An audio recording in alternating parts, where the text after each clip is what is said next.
So praise the Lord JMC की सबको। परमेश्वर का धन्यवाद हो आज एक बार फिर से सुंदर समय के लिए। खुदावंद ने एक बार फिर से आपके मध्य में आने के लिए समय दिया। परमेश्वर के नाम की महिमा हो और आप सबको मेरी ओर से जेएमसी की। मेरे प्यारों, आज हम उड़ाऊ पुत्र के बारे में कुछ चंद बातों को और इम्पोर्टेंट बातों को बात करने के लिए जा रहे हैं। हमने बहुत बार उड़ाऊ पुत्र की घटना को देखा होगा, पढ़ा होगा, सुना भी होगा मेरे प्यारों, लेकिन एक बार फिर से हम कुछ मोटी और इम्पोर्टेंट बातों पर ध्यान देने के लिए जा रहे हैं। बड़े ध्यान से इस विषय में बने रहें मेरे प्यारों। आप हमारे चैनल जाने वचन की सच्चाई को सब्सक्राइब कर लें, बेल के आइकॉन को दबा लें ताकि जब भी कोई ऐसा क्लास लेकर आया जाए तो उसका नोटिफिकेशन आपको मिलता रहे। आइए विषय में चलते हैं। विषय है उड़ाऊ पुत्र। मेरे अजीजों, हम सब इस बात को भली भांति जानते हैं कि उड़ाऊ पुत्र पिता के जब पास था तो उसका ध्यान पिता में नहीं, पिता के धन दौलत में था और उसने ऐसा ही किया, मेरा संपत्ति मुझे दो ताकि मैं अलग चला जाऊं करके। और मेरे प्यारों, पिता ने जब उसकी ज़मीन जायदाद, उसका हिस्सा उसे दे दिया तो वो पिता से अलग होकर एक अलग देश को चला गया। और उसके बाद में हम देखते हैं कि जब तक उसके पास पैसा था वो बड़ा ही मौज मस्ती कर रहा था, लोग उसके साथ में थे और नए भी दोस्त बन रहे होंगे। लेकिन मेरे प्यारों, जैसे जैसे पिता की दी हुई आशीष या पिता का दिया हुआ धन खत्म हो गया तो यहाँ तक उसके सब दोस्त उसका साथ छोड़कर चले गए। मेरे अजीजों, ये इस बात का सबूत है कि आज लोगों का प्यार जो है स्वार्थ से भरा हुआ प्यार होता है। जब तक आपसे उनको मतलब है तब तक लोग आपसे प्यार करते रहेंगे। जैसे ही वो मतलब हट गया, जहाँ आपसे वो ज़रूरत पूरी हो जाएगी तो लोग आपको पीठ दिखाकर चले जाएंगे। मेरे प्यारों, ये दुनिया का असूल है, जहाँ ऐसा ही होता है। 100 में से 98-99% आपको स्वार्थ भरा प्रेम करते हुए मिलेंगे। कुछ मात्र जो सच्चे विश्वासी हैं वो आपसे निस्वार्थ प्रेम करते हैं मेरे प्यारों। और रही बात यीशु मसीह की, यीशु मसीह आपके धन दौलत से प्यार नहीं करता है, यीशु मसीह आपको प्रेम करता है। इसीलिए वचन में लिख दिया, एक माँ अपने दूध पीते बच्चे को भूल सकती है लेकिन मैं तुम्हें कभी ना भूलूंगा और कभी ना त्यागूंगा करके कहता। और जब ये सवाल माँओं से पूछा जाता है, माँ छोड़ सकती है, तो वो कहती है नहीं। तो मेरे अजीज़ों, लेकिन अगर आप न्यूज़ चैनल या अखबारें देखें तो कितनी बार आपको सुनने में आता है माँ अपने दूध पीते बच्चे को छोड़कर किसी दूसरे के साथ में भागकर चली गई। मेरा कहने का मतलब किसी माँ को गलत कहना नहीं है, लेकिन यीशु मसीह का वचन सच्चा है, ये इस बात की गवाही है मेरे प्यारों। और अजीज़ों, ये बात मैं आपको बताने का मतलब कि केवल यीशु का प्यार बिना स्वार्थ के है। बाकी हर कोई व्यक्ति जब तक आपके पास आपसे उनको स्वार्थ पूरा हो रहा है तब तक वो आपका प्रेमी रहेगा, जैसा कि इस उड़ाऊ पुत्र के साथ में हुआ। लेकिन जब इसे समझ आ गई तो इसने अपने मन में ठान लिया, मैं अपनी गलती को मानकर और परमेश्वर यानी पिता के पास वापस जाऊंगा। इधर में हम इस घटना को लूका 15 का लूका रचित सुसमाचार 15 अध्याय 18 वचन से पढ़ लेंगे, शुरू से नहीं पढ़ेंगे। मैं अब उठकर अपने पिता के पास जाऊंगा और उससे कहूंगा, पिताजी, मैंने स्वर्ग के विरोध और तेरी दृष्टि में पाप किया। अब इस योग्य नहीं रहा कि तेरा पुत्र कहलाऊं।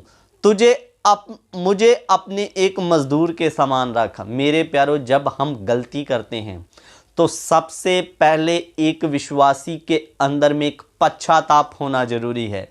मेरे प्यारों, अगर गलती करने के बाद हमारे अंदर में पश्चाताप नहीं आ रहा, खेद नहीं हो रहा कि हमने गलती किया, तो मेरे अजीजों, आप में से कितने लोगों को आत्मिक कोढ़ हो चुका है, जिसके कारण आप गलती भी करते हैं लेकिन उसका पछतावा आपके अंदर नहीं आता, खेद आपके अंदर नहीं आता। इसके अंदर वो पछतावा आया, इसलिए कहता अब मैं तेरा पुत्र कहलाने के लायक भी नहीं हूं।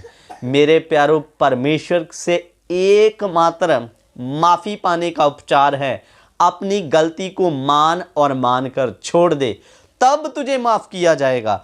सो इसने ऐसा ही मन में ठाना, मैं पिता से कहूंगा, पिता अब मैं तो तेरा पुत्र कहलाने के योग्य भी नहीं। इसके अंदर खेद है, गलती किया, दुखी है।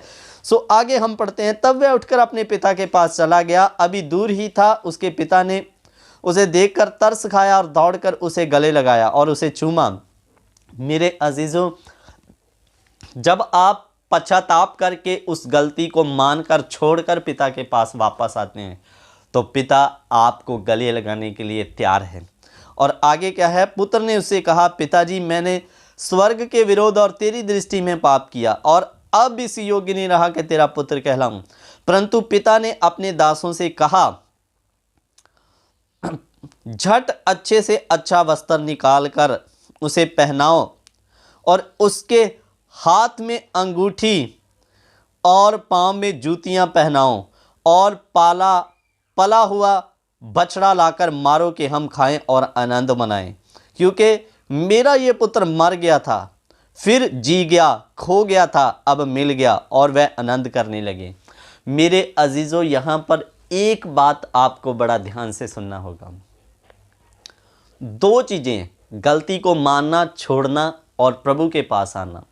और इधर में पिता ने कहा इसे वस्त्र पहनाओ और एक पला हुआ बछड़ा बलि करो।